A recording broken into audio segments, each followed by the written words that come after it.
গোপালগঞ্জকে যদি ছাপা করা না হয় আগামী 24 ঘন্টা পর মানে আগামী পরশু শুক্রবার হাজারো ছাত্র জনতা নিয়ে গোপালগঞ্জকে স্বাধীন করার উদ্দেশ্যে লং মার্চ টু গোপালগঞ্জ ঘোষণা করছি।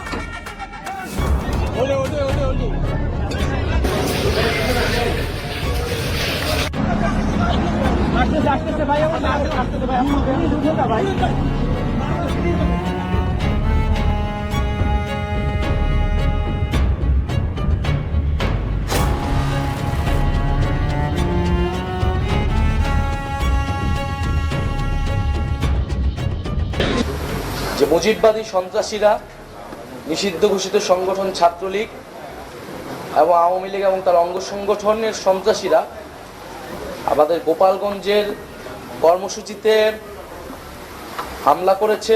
জাতীয় নাগরিক পার্টি এবং গণ অভ্যুত্থানের নেতৃবৃন্দদের হত্যার উদ্দেশ্যে তারা সেই কর্মসূচিতে জঙ্গি কায়দায় হামলা করে এবং সেখানে আমাদের স্টেজে আমরা যাওয়ার আগে এক দফা হামলা হয়েছে, সশস্ত্র হামলা হয়েছে, স্টেজে আগুন লাগিয়ে দেওয়া হয়েছে, পুলিশের গাড়িতে আগুন লাগিয়ে দেওয়া হয়েছে। সারা দেশের মানুষ এগুলো দেখেছে, আপনারা দেখেছেন।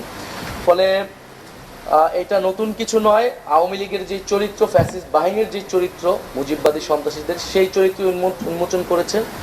ফলে আমরা মুজিববাদীদের বিরুদ্ধে আমাদের যে লড়াই, যে সংগ্রাম, সেই সংগ্রাম আসলে শেষ হয়ে যায়নি। সরকারকে অবশ্যই কঠোর অবস্থানে যেতে হবে, জনগণকেও সচেতন হতে হবে এবং এই যে আমাদের লড়াই মুজিববাদের বিরুদ্ধে, সেই লড়াই চলমান রাখতে হবে।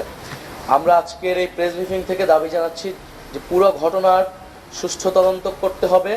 গোপালগঞ্জকে যদি ছাপা করা না হয় আগামী 24 ঘন্টা পর মানে আগামী পরশু শুক্রবার হাজারো ছাত্র জনতা নিয়ে গোপালগঞ্জকে স্বাধীন করার উদ্দেশ্যে লং মার্চ টু গোপালগঞ্জ ঘোষণা করছি।